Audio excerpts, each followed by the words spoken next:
Good afternoon. Very good to see everyone, and very nice to be back in your room. Let me start out, if I can, by just speaking a little bit about my visits to Canada and Mexico today.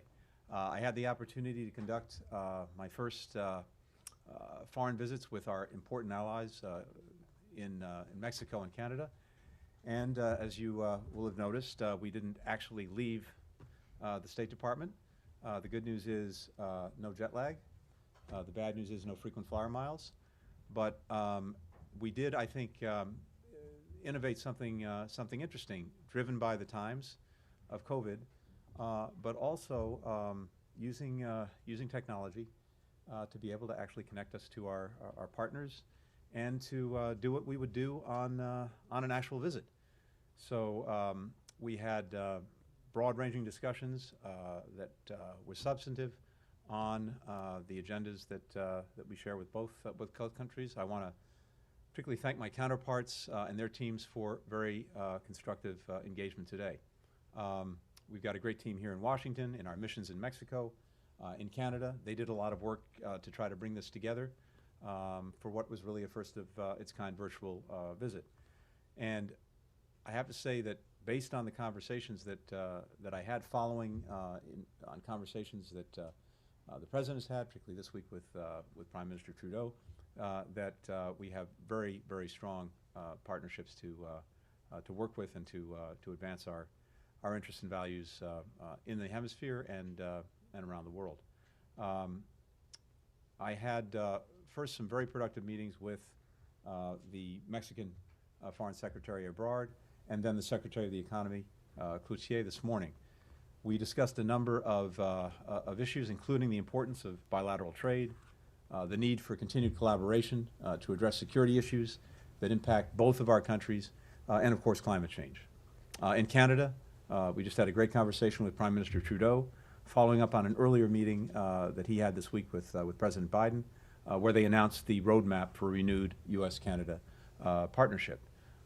Spent some time with my counterpart, Foreign Minister Garneau, and other cabinet members, and we got to go in more depth and detail on climate change, promoting democratic values in the Western Hemisphere and around the world, and bolstering our shared defense and security.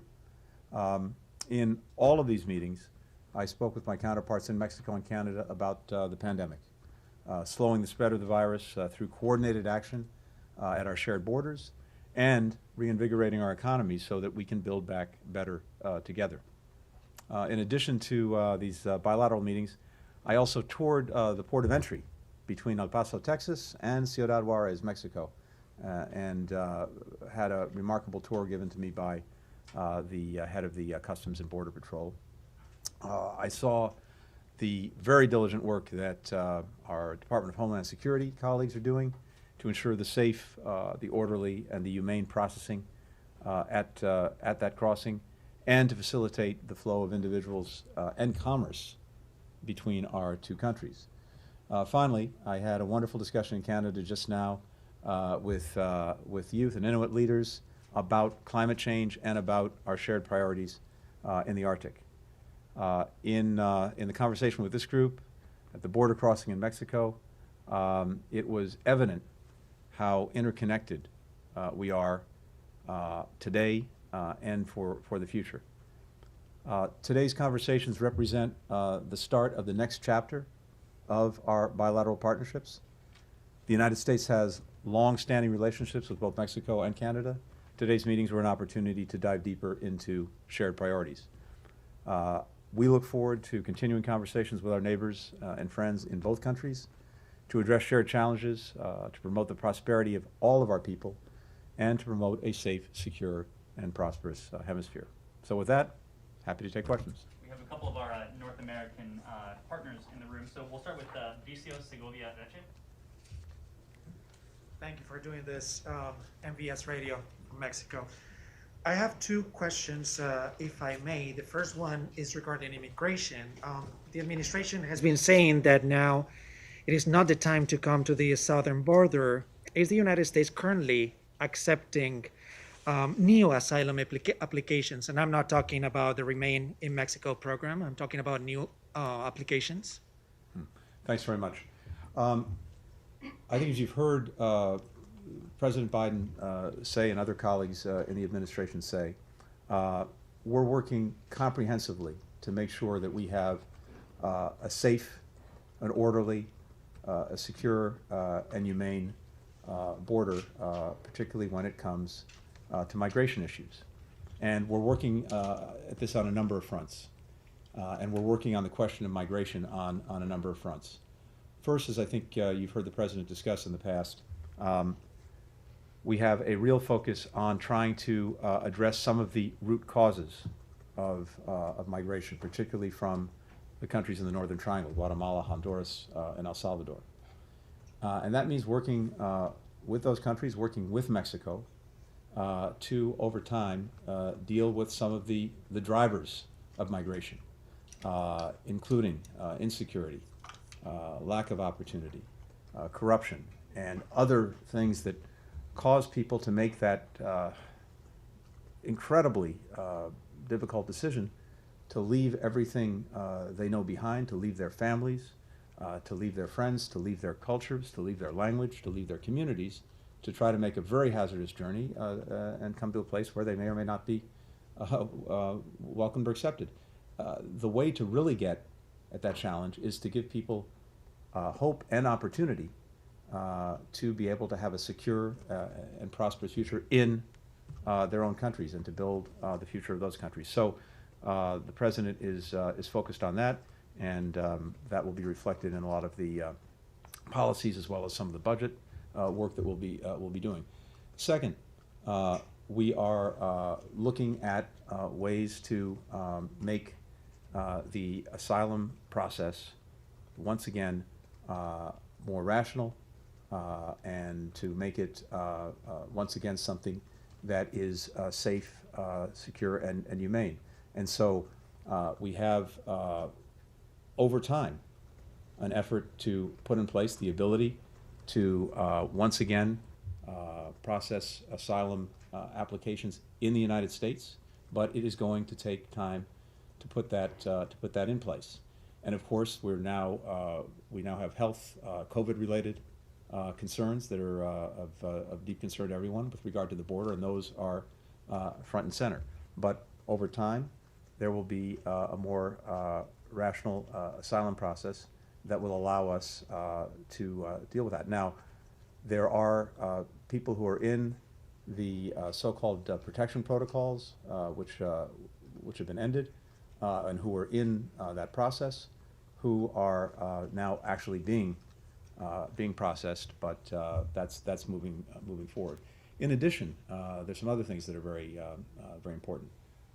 We are also looking at ways to make sure that we can look at applications for asylum in the countries that people are coming from. That's important, and we have some ability to do that.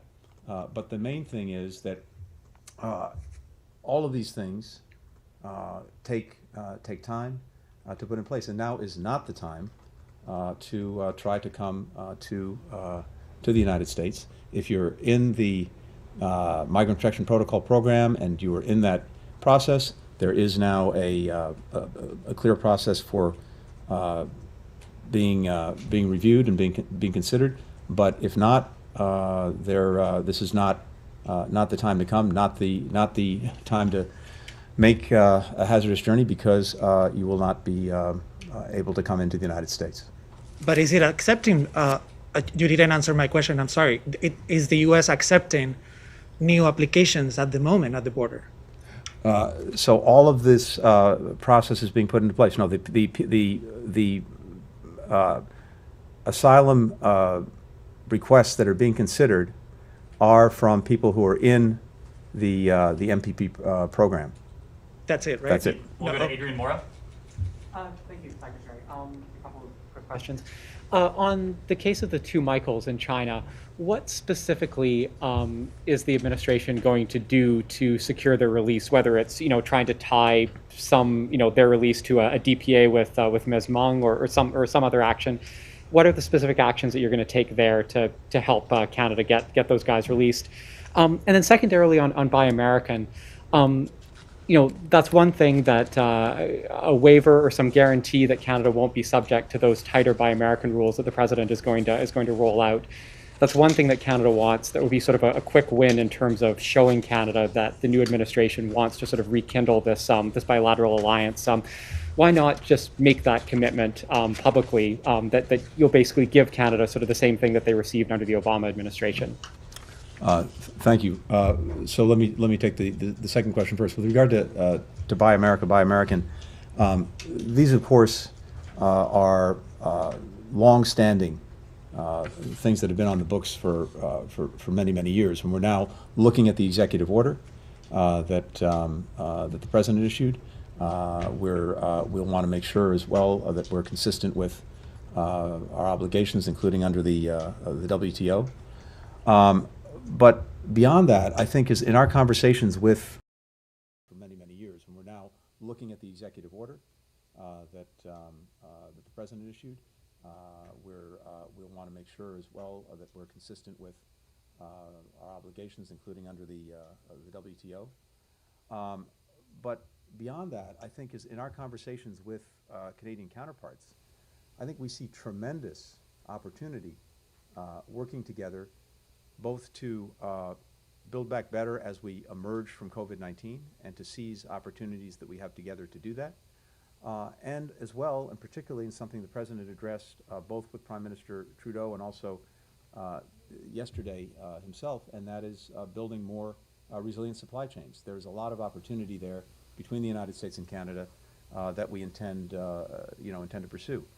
So these questions specifically go to the question of government procurement and how we use the American taxpayers' money, which obviously we're very focused on. But my sense from the conversations between the two governments is that there is ample opportunity for us to work together and find ways to benefit each other in trade, in investment, and in the work that we're doing, especially on things like supply chains. With regard to the two Michaels, let me just say that, again, I think you heard President Biden address this. We stand in absolute solidarity with Canada in insisting on their immediate and unconditional release. Canada has taken, I think, a very important initiative that was inspired by the two Michaels, but goes even beyond them.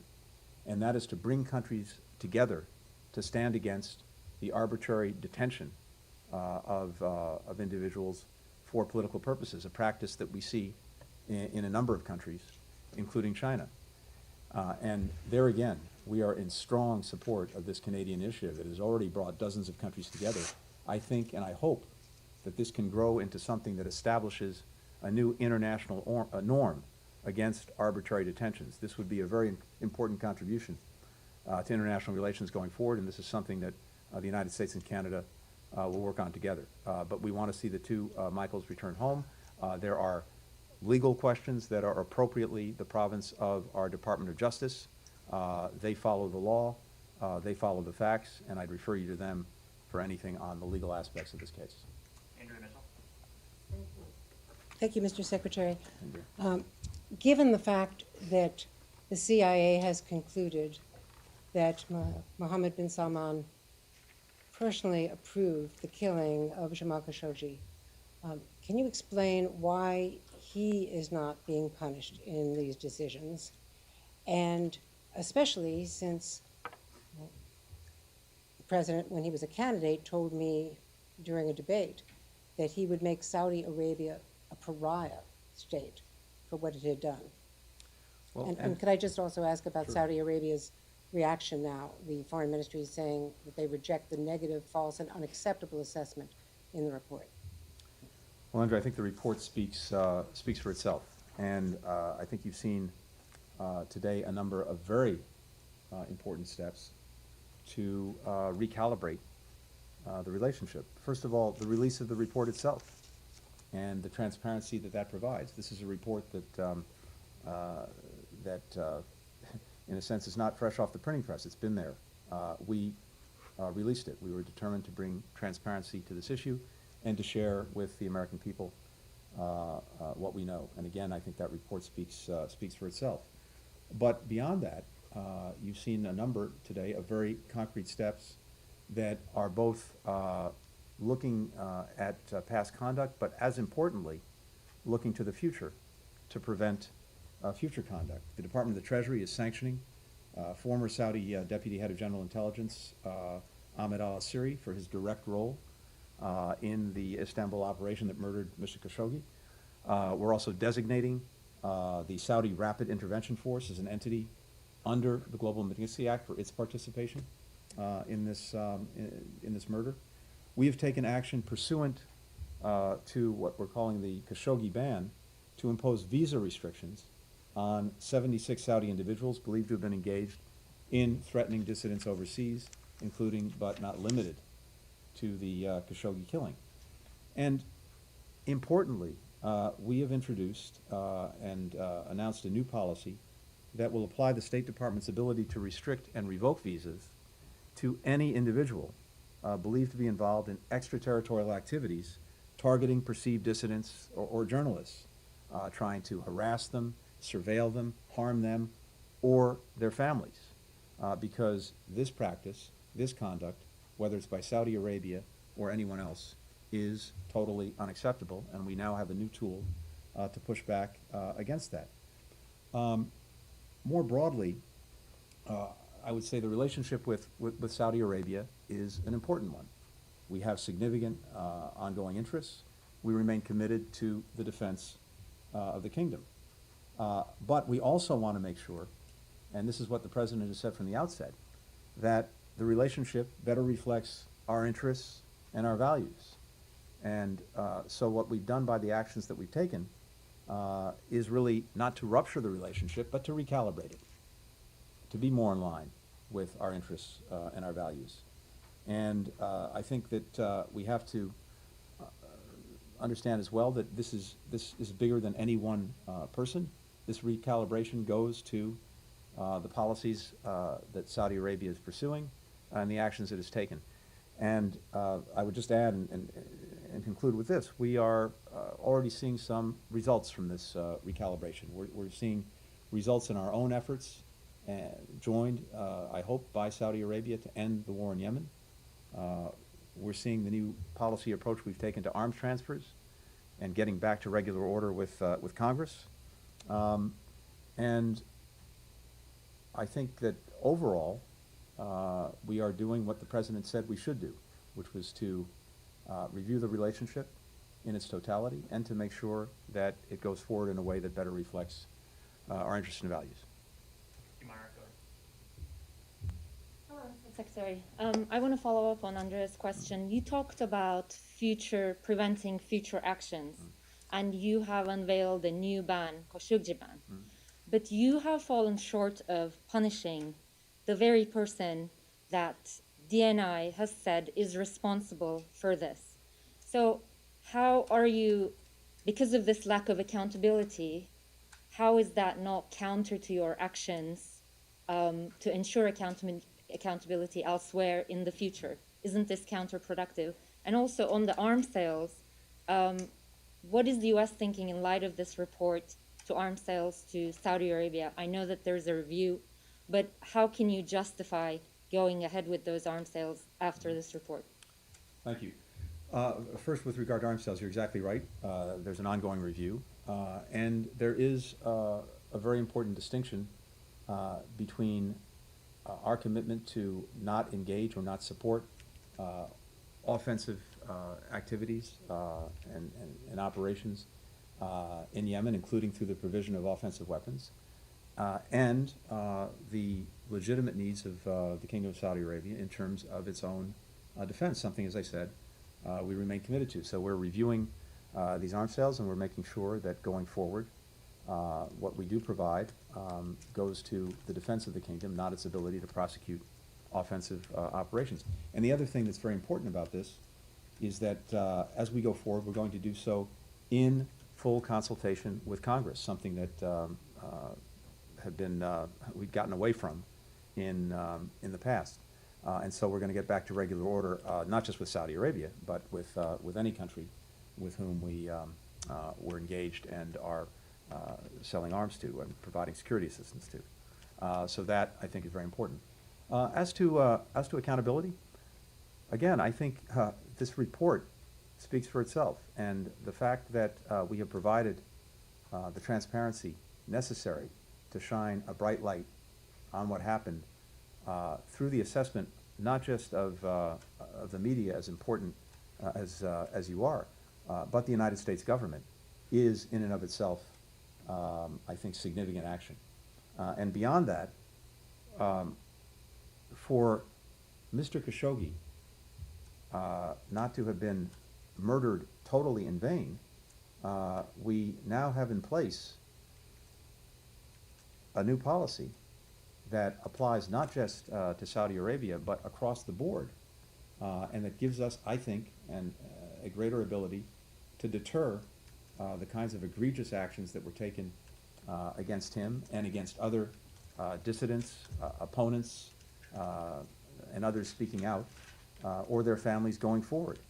And that, I hope, will be, in some small measure, an important legacy.